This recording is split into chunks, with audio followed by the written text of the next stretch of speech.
I will say that I am feeling a lot better about what's going on in the crypto world right now. You'll see our Bitcoin monthly. I would say, we're neutral to positive. We're waiting for a few more capitulation signals. And of course, time will tell on the systemic side here. And we haven't heard of another stress signal in the last few days. So that's good as well.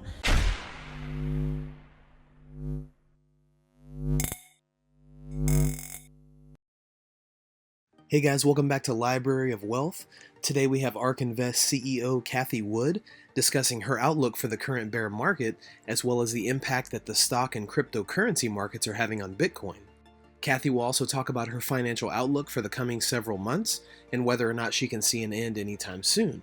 Although the effects of the recent economic crisis are currently being felt by Bitcoin, Cathie highlights other nations that are also going through a currency crisis and haven't yet seen the worst of it.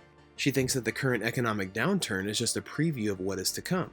We will examine her forecast for Bitcoin, as well as her investment strategy for the stock, cryptocurrency, and capital markets. Let's listen to Cathie's prediction about the current market collapse, the recession, inflation, and the effect of interest rate hikes on capital sectors towards the end of our video. Don't forget to like and subscribe if you like the content we do here on this channel. Let's get right into the video. Well, crypto had its worst quarter since 2011, and it's a much more mature market than it was back then with the boom bust. So that's saying something. The S&P down 20% year to date, NASDAQ down roughly 30%. So the stock market has not seen a worse year to date since 1962. And that was when the Cuban Missile Crisis took place. And then what happened after that is we ended up in the Great Society, guns and butter, and inflation took off. But first, the stock market was a barn burner. It was very hot from 62 to 66. When it comes to bonds, this has been the worst year-to-date performance in bonds in anyone's lifetime. And by some measures, you have to piecemeal the bonds, but to try and get the record, the worst since 1788. That's more than 250 years ago. So, or almost 250 years ago. So it's been a very, very rough market for investors. We think there is light at the end of the tunnel. The light is that the Fed is getting a lot of signals that will ultimately end up in the lagging indicators called the PPI and the CPI. They're getting a lot of indicators, and I think a lot of companies are going to be telegraphing in their earnings reports this next month that we are in recession. And I do believe the Fed will do a double take. I want to spend a little time on crypto. It has been an incredible month, and fears of systemic collapse have been rife in the marketplace. So we've seen Bitcoin, it peaked way back in November at 69,000, and it is now at 19,500. It is still higher than its pre-COVID 7 to 10,000 range. And it is just about at its 2017 high. So this could be some support. It's also it is below its 200-week moving average, which is at 22,500. So there is some concern that that is the new resistance. Now, as we've seen the last month play out, talk about a reach for yield. Crypto personified that. DeFi personified that. And we knew that the Luna Terra experiment with algorithmic stablecoins was not going to work. It was backed by nothing. I remember we did a podcast with Do Kwon. It's still on our site. And I remember listening to it twice because I couldn't understand what he was doing or saying. I am an economist by background, and so I really do try and noodle through these things, and I just didn't think that was going to work.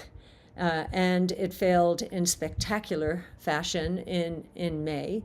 And has taken Celsius down with it, Voyager Digital, 3 Arrows Capital, BlockFi almost. It was very interesting to see BlockFi's last funding round at $3 billion. This is a lending platform. And tried to do another round recently at $1 billion.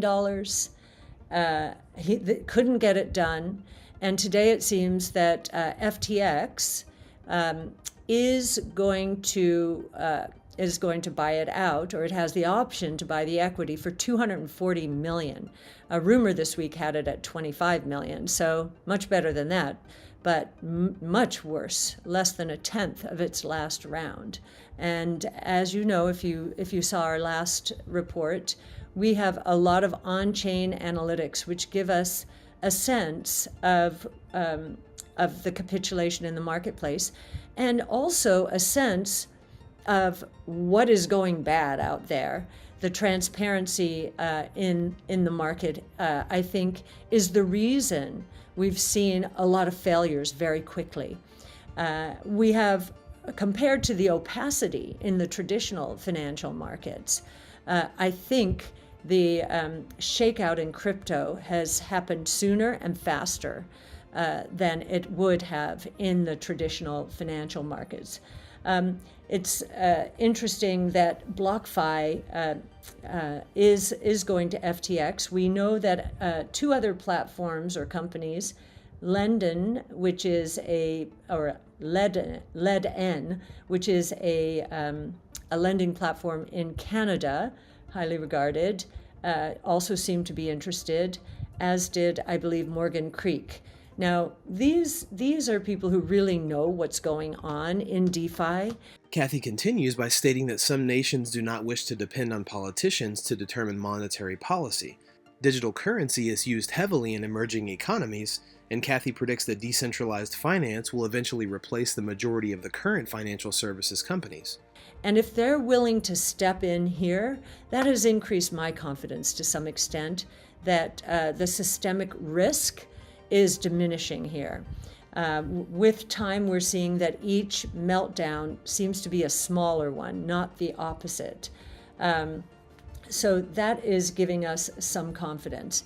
The only reason I think people are a bit on edge here is technicians who, those who really don't follow the crypto markets at all. They're just technicians. They follow equities, bonds. They don't care what these companies do, or what kind of fixed income instrument it is. They just have their technicals, and just off the cuff, they will say, well, if it breaks from here, it could go to 11 to 13,000 from this 19.5. And the reason they say that, I can see this on the charts, is that's where there is a huge amount of support, where it peaked a lot of times in a trading range. That said, I will say that I am feeling a lot better about what's going on in the crypto world right now. You'll see our Bitcoin monthly. I would say, we're neutral to positive. We're waiting for a few more capitulation signals. And of course, time will tell on the systemic side here. And we haven't heard of another stress signal in the last few days. So that's good as well. What's happened in the crypto market gives you a sense of why it is why it's going to work long run. It's transparent. And there's a lot more trust in the crypto ecosystem because of the transparency and the over-collateralization than I think there is in the traditional financial markets. According to Cathie Wood, ARK makes all of its research easily available to the general public, giving her clients a level of clarity they can't find anywhere on the market. She added that the traditional banking sector does not deserve shareholders. She added that the traditional She added that the traditional banking sector does not deserve shareholders of innovation and that the investment group would continue to reveal its financial structure. Wood advises the businesses Wood advises the business in which she is invested to make significant investments right now to capitalize on the enormous growth potential. What do you think of Cathie Wood's interview on the current financial market, her prediction for Bitcoin, and what's to come this year? Comment down below. Don't forget to like and subscribe. This is Library of Wealth. We'll see you in the next video.